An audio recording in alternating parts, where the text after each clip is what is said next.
ज़्यादा समय नहीं लूंगा. जस्ट टू स्टार्ट विथ 19 सितंबर 2024, ये डेट मेरे ख्याल से हम सबको पता है. 19 सितंबर 2024 को शिवदीप लांडे ऑफिशियल पेज से एक पोस्ट आता है कि शिवदीप सर ने रिजाइन कर दिया है. और उस दिन से ही एक उत्सुकता, एक क्यूरियोसिटी हम सभी के बीच में आ जाती है कि आखिर क्यों, आखिर शिवदीप लांडे जी ने बिना किसी प्रायर अनाउंसमेंट, बिना किसी चीज के एट ए सडन हम सबके बीच में अपना रिटायरमेंट, अपना जो रेजिग्नेशन है उन सब हम सभी के बीच में रख दिया. इसके पीछे का जो रीजन है, ये लगातार इनके सोशल मीडिया पे इनके चाहने वाले, इनके फैंस, मीडिया लगातार पूछ रहे थे. तो उसी संदर्भ में आज शिवदीप लांडे फाउंडेशन के बैनर के अंदर आज शिवदीप सर हमारे साथ खुद यहाँ मौजूद हैं. और हम इस जो सबसे बड़ा क्वेश्चन था कि वाई ही रिजाइंड, उसके लिए आज स्वयं ये हम सबके बीच में उपस्थित हैं. तो मैं ज़्यादा समय नहीं लूंगा. सो आई लाइक कि he himself talk with you all. तो पहले let him speak and then will take some question and answers after that. Thank you. हाँ, आवाज आ रहा है.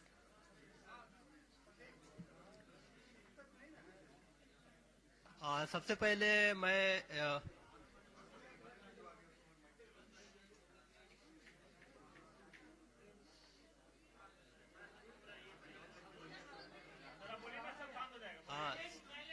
सबसे पहले तो मैं इंट्रोड्यूस करना चाहता हूँ मेरी धर्मपत्नी डॉक्टर ममता को, जो मेरे बाएं साइड में है. तो और वो भी यहाँ पे आई है. तो ये सवाल 19 सितंबर का तो एक ऑफिशियली मैंने सोशल मीडिया के थ्रू साझा किया था कि मैं इस आईपीएस की सेवा से त्यागपत्र दे रहा हूं. और मेरे बारे में आप सब जानते हैं, शिवदीप लांडे एज ए आईपीएस ऑफिसर. लेकिन अभी जो आप मुझे देख रहे हैं वो है शिवदीप वामनराव लांडे, एक्स आईपीएस. तो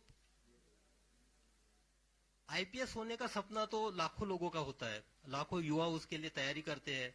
कुछ उसमें सिलेक्ट होते हैं, बाद में फील्ड में आते हैं, अपना काम करते हैं. तो यही एक सपना लेके मैंने भी प्रिपरेशन किया था. और ये सपना पाते वक्त जिस स्ट्रगल से मैं गुजरा हूं, मैंने एक बुक भी लिखा था उसके ऊपर में.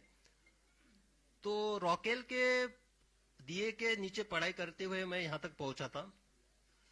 और आईपीएस बनने के बाद ये सबसे बड़ा लम्हा था मेरे परिवार वालों के लिए. फिर उसके बाद आईपीएस के बाद मुझे बिहार कैडर अलॉट हुआ. मैं बिहार में आया. उसके बाद मैं लगातार 18 साल तक भारतीय पुलिस सेवा में कार्यरत रहा.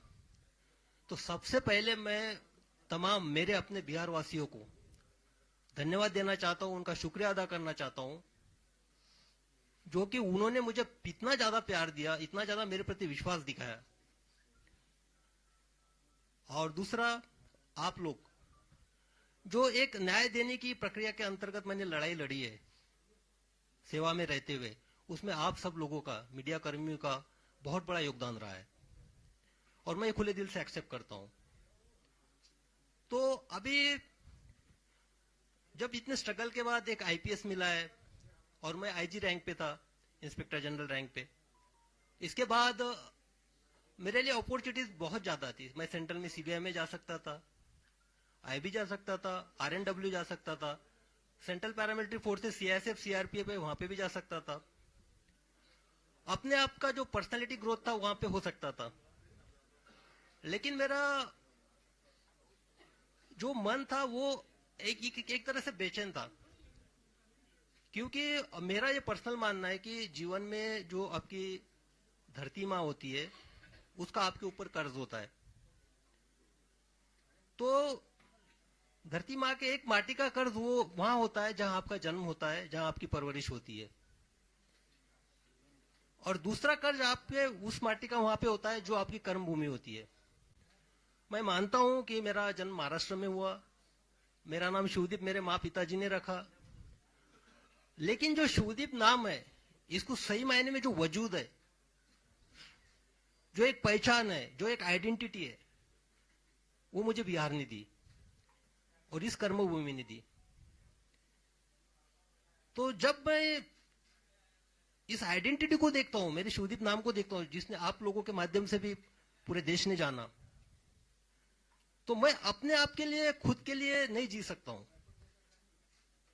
जब मैं अभी पूरे बिहार को देख रहा हूं, यहाँ के स्पेशली युवा एनर्जी को देख रहा हूं, युवा पीढ़ी को देख रहा हूं, तो बिहार के आने वाले 10 साल में दशा और दिशा कई सारे सवाल मेरे सामने पैदा करती है, मुझे सोचने पे मजबूर करती है। तो मुझे लगा कि सिर्फ सेवा में रह के मैं अपने आप के ग्रोथ से ज्यादा जिस माटी का कर्ज मेरे ऊपर है उसके तरफ क्यों ना एक कदम उठाऊं, क्यों ना वो बिहार की दशा और दिशा में जो युवा ऊर्जा है, युवा एनर्जी है, उसको चैनलाइज के तौर पे एक माध्यम बनूं। तो फिर मैंने डिसाइड कर लिया कि निस्वार्थ सेवा देनी है। एग्जाम्पल के तौर पे बता दूं, अभी परसों रास्ते से जा रहा था, एटीएम के बाजू में एक सिक्योरिटी गार्ड खाना खा रहा था। बाजू में देखा, आप यकीन नहीं कीजिएगा, थाली में चावल थे, पानी डाल रहा था, इसलिए मेरा ऑब्जर्वेशन गया, उसमें पानी डाल के चावल खा रहा था पानी के साथ। तो वो तो पुलिस का काम नहीं हो, पुलिस के पास नहीं आ सकता है अगर मैं सर्विस में रहता तो। लेकिन हाँ भाई, उसके चावल के साथ मैं एक साग क्यों नहीं दे सकता हूं, अचार क्यों नहीं दे सकता हूं, उसके साथ रोटी क्यों नहीं दे सकता हूं, यह सवाल मेरे मन में था। तो मैंने सोचा कि त्याग करना चाहिए, इसलिए मैंने निर्णय लिया कि सर्विस से इस्तीफा देना चाहिए। तो अब इस्तीफा देने के बाद दो सबसे इंपॉर्टेंट थी कि जिनके वजह से मैं इस दुनिया में आया, मेरे माता पिता, उनको कॉन्फिडेंस जरूरी था लेना। मेरे पिताजी अभी इस दुनिया में नहीं है। जब मैंने माता से पूछा कि मेरी ऐसी ऐसी इच्छा है, मैं बिहार के युवाओं के लिए कुछ करना चाहता हूं और मैं नौकरी से त्यागपत्र देना चाहता हूं, जैसा यहाँ पे हर कोई सोचता है, माँ का पहला रिएक्शन ये था कि अरे तुझे पेंशन तो मिलेगी ना। तो मैंने बोला नहीं, पेंशन के लिए तो मुझे और 2 साल वेट करना पड़ेगा। तो बोले 2 साल, लेकिन तुम अभी क्यों करना चाहते हो? मैंने बोला कि नहीं, मेरी अंतरात्मा की आवाज है ये कि मुझे अभी करना चाहिए, ये सही समय है।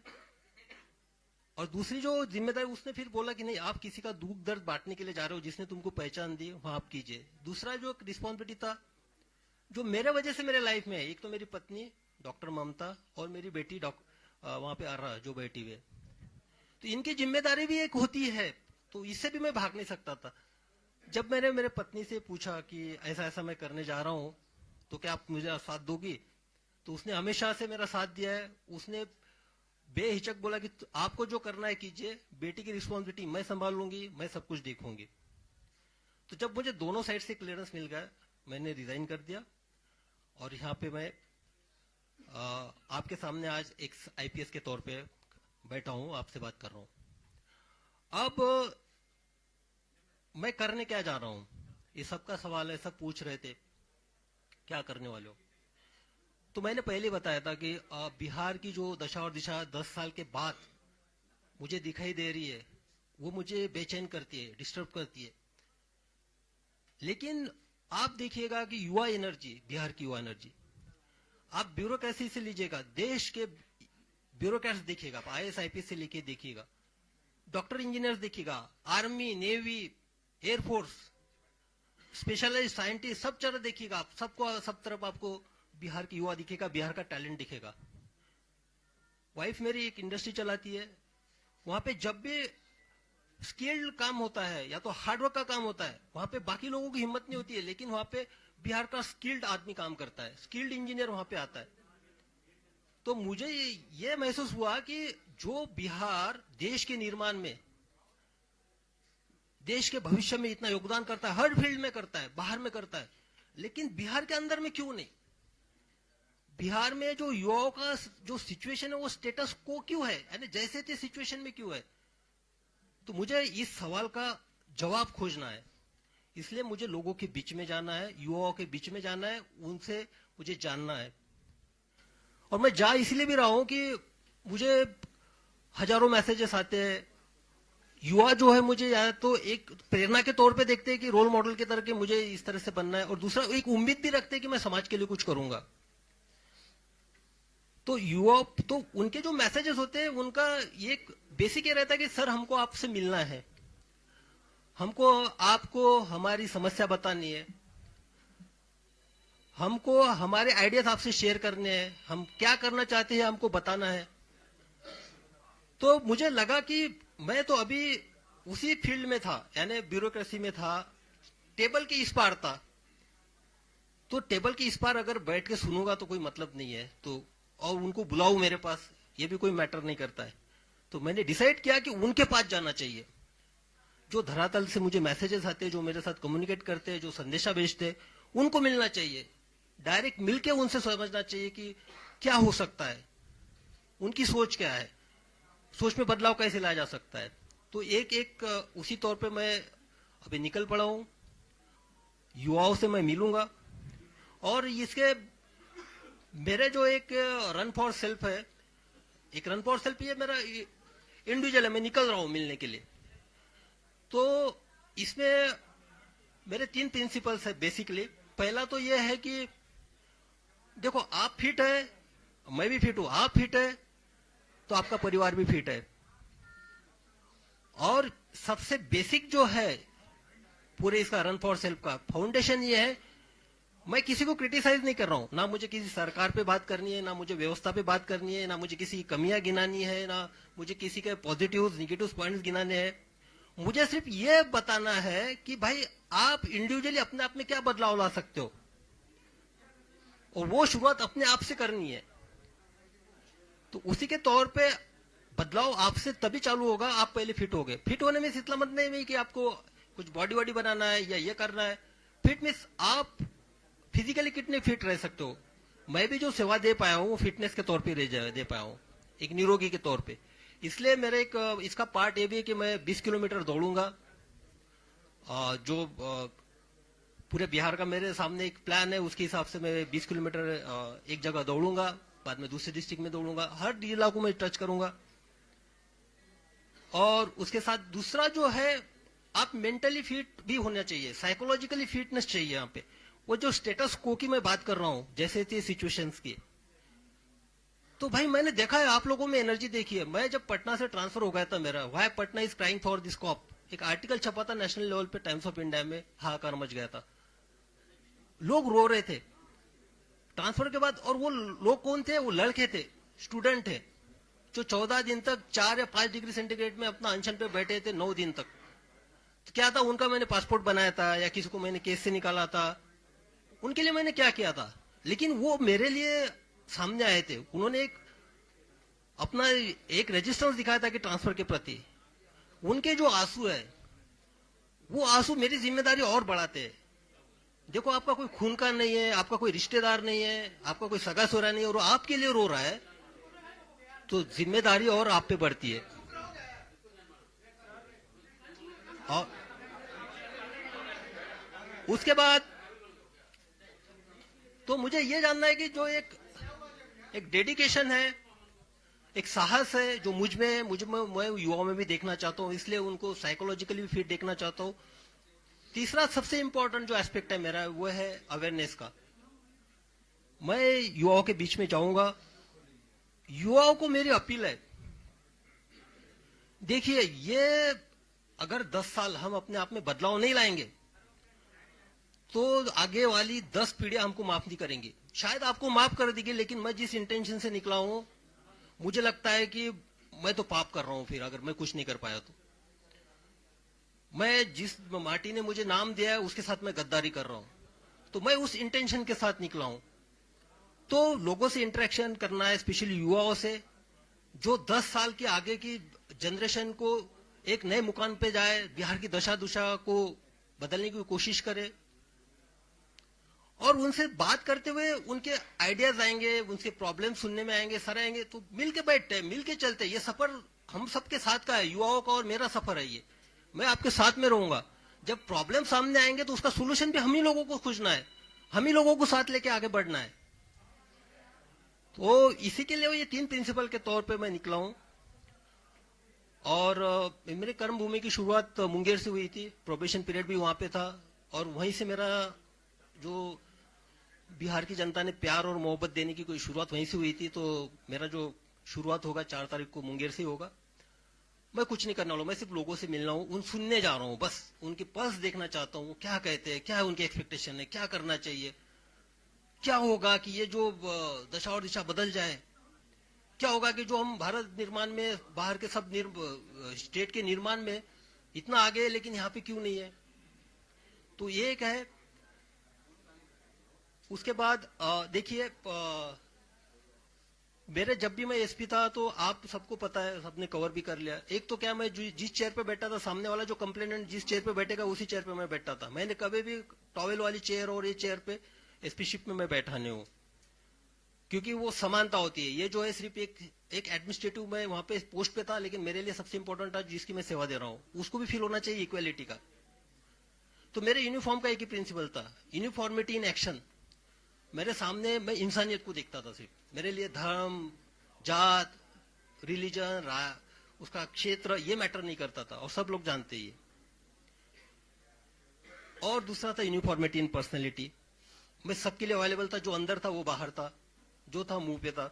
तो वहां पे देखा, जब मैं मेरे दरवाजा ऑफिस का हमेशा खुला रहता था, कभी उसको डोर नहीं लगता था उसमें। जब ऑफिस से मैं निकलता था तभी डोर लगता था, तो मुझे सामने दिखाई देते थे। जब मैंने सब लोगों को इंटरेक्शन है, सीधा आप आइए, कंप्लेंट बताइए, किसी आपको मीडिएटर की लेने की जरूरत नहीं है, क्योंकि आपको आवाज आनी चाहिए, आपकी आवाज मुझे सुनना है, आपकी आवाज मुझे बनना है, फिर न्याय देने की कोशिश करनी है।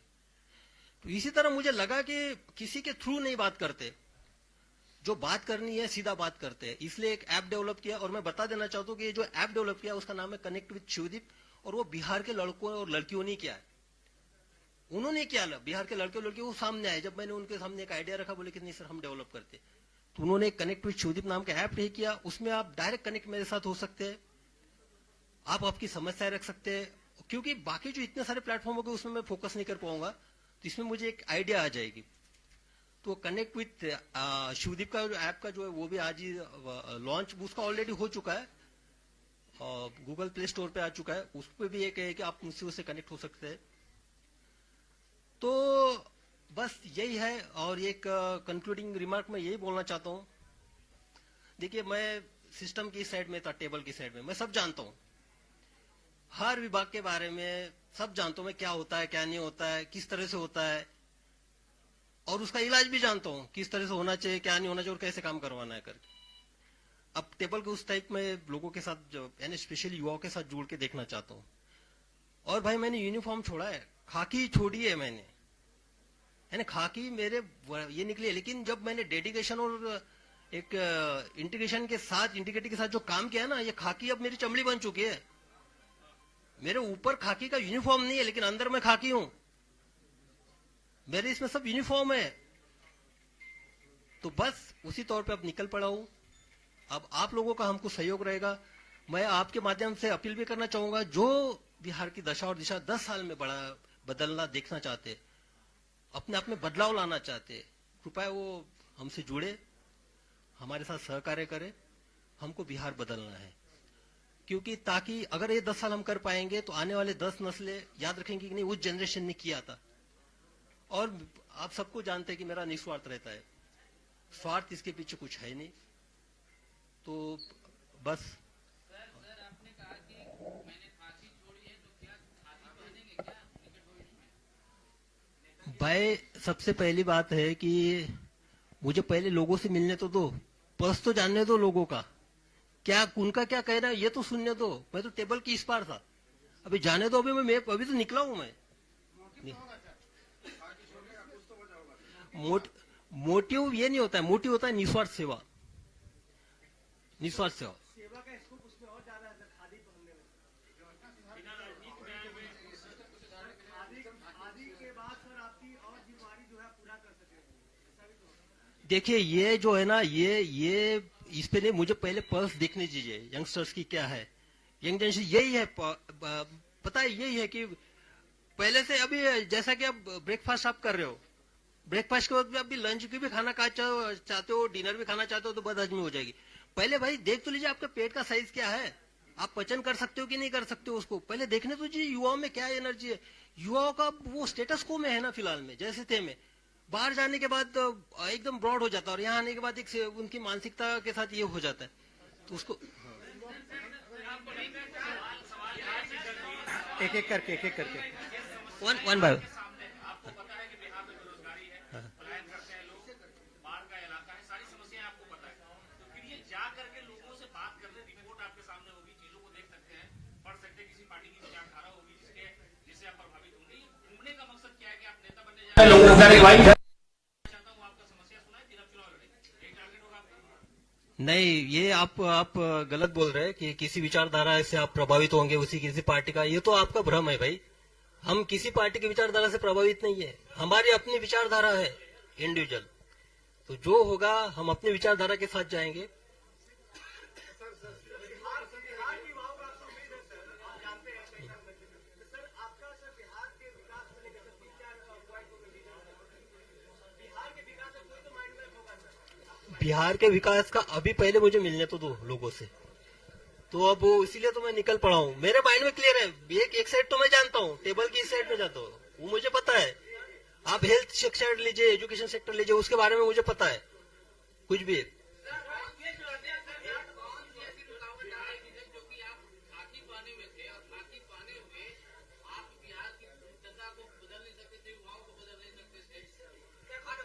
अब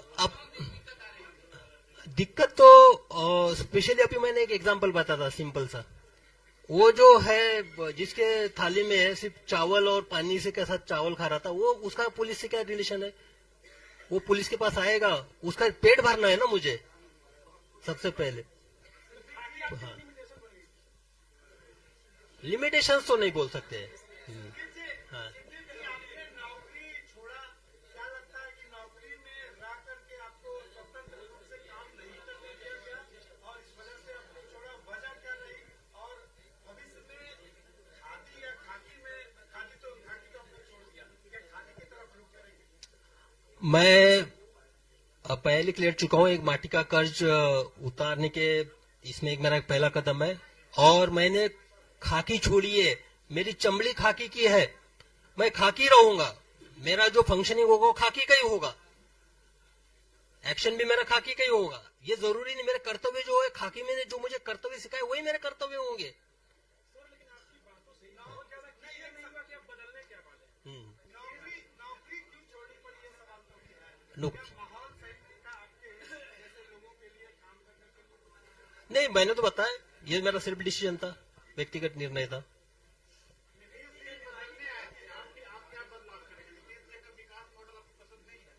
अरे भाई, पहले हमको लोगों में जाने तो दीजिए, यंगस्टर्स में मुझे जाने दीजिए, यंगस्टर्स में।